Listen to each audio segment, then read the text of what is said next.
ఎప్పుడు చేసుకునే routine paneer butter masala gravy కాకుండా కొంచెం యునీక్ స్టైల్‌లో మంచి డిఫరెంట్ టేస్ట్ తోటి పన్నీర్ థిక్ గ్రేవీ కర్రీ ఎలా చేసుకోవాలో ఈ వీడియోలో చూసేద్దామండి.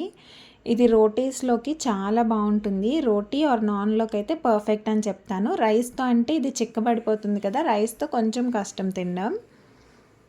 ఫస్ట్ అయితే దీనికోసం బౌల్‌లో వాటర్ వేసుకొని వాటర్‌ని మరిగించుకోవాలి. వాటర్ లైట్‌గా బాయిల్ అవ్వడం స్టార్ట్ అయిన తర్వాత అందులోకి ఒక 6 డ్రై చిల్లీస్ వేసుకోవాలి. టొమాటోస్‌కి ఇలా బొడ్డు తీసేసి 2 పీసెస్ కింద కట్ చేసుకొని వేసేసుకోవాలి.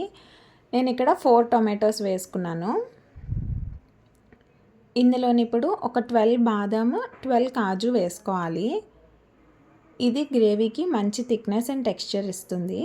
మనం ఇలా నైఫ్తో చెక్ చేసుకుంటే బాయిల్ అయ్యిందో లేదా అనేది మనకు తెలిసిపోతుంది. ఇలా టొమాటోస్ చక్కగా బాయిల్ అయిపోయిన తర్వాత స్టవ్ ఆఫ్ చేసేసుకొని దీన్ని కంప్లీట్గా చల్లారిపోనివ్వాలి.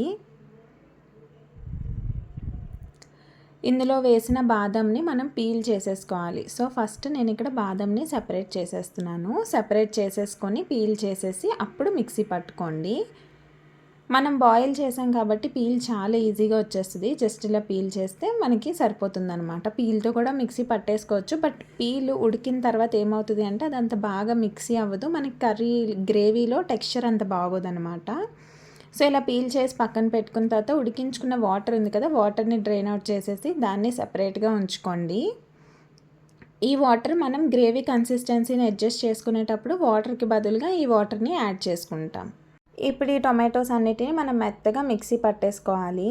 మిక్సీ పట్టేటప్పుడు ఇంకా వాటర్ ఏం యాడ్ చేసే పని లేదండి. ఎందుకంటే టొమాటోస్ మనవి ఆల్రెడీ సాఫ్ట్గా బాయిల్ అయిపోయి ఉన్నాయి కాబట్టి మీరు వాటర్ వేస్తే మళ్ళీ తుల్లిపోయే ఛాన్స్ ఉంటుంది. సో వాటర్ యాడ్ చేయకుండా మెత్తగా మిక్సీ పట్టేసుకోండి.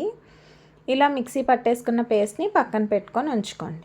ఇప్పుడు కర్రీ అసలు ప్రాసెస్లోకి వెళ్ళిపోదాం. ఫస్ట్ అయితే స్టవ్ ఆన్ చేసేసుకొని కడాయి పెట్టేసుకొని ఆయిల్ వేసుకోండి. నేను ఆయిల్లో చేశాను, బట్ ఇష్టం ఉన్న వాళ్ళు గీతో ఆర్ బటర్తో చేసుకోండి, ఇంకా బాగుంటుంది టేస్ట్. కొంచెం ఆయిల్ ఎక్కువగానే పడుతుంది. సో కొద్దిగా ఎక్కువగానే ఆయిల్ వేసేసుకొని ఒక 2 onions, medium sized onions cut చేసుకోవాలి. పెద్దదైతే ఒకటి సరిపోతుంది. ఒక 3 గ్రీన్ చిల్లీస్ కట్ చేసుకొని ఇలాగ ఆనియన్స్ మంచిగా ఫ్రై అయిపోవాలి. ఇలా ఫ్రై అయిపోయిన తర్వాత మనం పేస్ట్ చేసి పెట్టుకున్నాం కదా, ఆ పేస్ట్ని ఇందులోకి యాడ్ చేసేసుకోవాలి. గ్రేవీ మనకి ఓన్లీ గ్రేవీ లాగా కూడా తీసేసుకోవచ్చు, పన్నీర్ యాడ్ చేసుకోకుండా. యూజువల్లీ ఎప్పుడైనా రోటీస్ చేసుకున్నప్పుడు వెజిటేబుల్స్ లేవు అనుకుంటే ఓన్లీ టొమాటోస్ అండ్ ఆనియన్స్ ఉన్నాయి అంటే ఈ గ్రేవీ బేస్ని ప్రిపేర్ చేసేసుకొని ఇది యాజ్ ఇట్ ఈజ్ ఇలానే రోటీస్తో సర్వ్ చేసేసుకోవచ్చు కూడా, చాలా బాగుంటుంది. అయితే ఇప్పుడు ఈ పేస్ట్లోని ఉప్పు, కారం టేస్ట్కి సరిపడా వేసేసుకున్నాను. వేసేసి బాగా కలిపేసి దీంట్లో నుంచి ఆయిల్ సెపరేట్ అయ్యేంత వరకు మనం కుక్ చేయాలన్నమాట. సో ఇప్పుడు వేసిన ఉప్పు, కారం బాగా కలిసేలాగా కలుపుకొని మూత పెట్టేసుకొని లో ఫ్లేమ్లో ఉడికించుకోవాలి. చూసారంటే ఇక్కడ ఆయిల్ చక్కగా పైకి తేలింది చూసారా? ఇలా తేలితే మన గ్రేవీ కుక్ అయిపోయినట్టే. ఇక్కడ నుంచి మనం కన్సిస్టెన్సీ కోసం కావాలంటే వాటర్ యాడ్ చేసుకోవచ్చు, లేదంటే దీన్ని ఇలానే సర్వ్ చేసుకోవచ్చు. మనం పన్నీర్ కర్రీ చేస్తున్నాం కాబట్టి ఇప్పుడు నేను ఇందులో పన్నీర్ క్యూబ్స్ వేసేసుకున్నాను. ఫ్రై చేసి వేయలేదండి, ఇలా ఉంటే సాఫ్ట్గా ఉంటాయని ఇలానే వేసేసాను. మీరు ఫ్రై చేసి కూడా వేసుకోవచ్చు.